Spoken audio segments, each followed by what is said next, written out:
بسم الله الرحمن الرحيم والسماء والطارق وما أدراك ما الطارق النجم الثاقب إن كل نفس لما عليها حافظ فلينظر الإنسان مما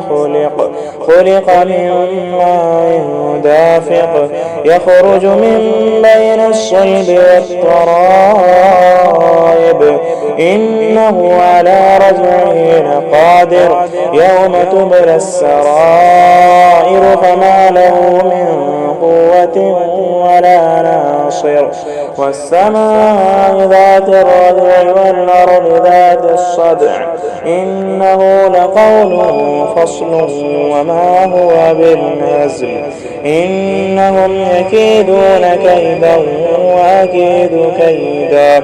فمهل الكافرين أمهلهم رويدا.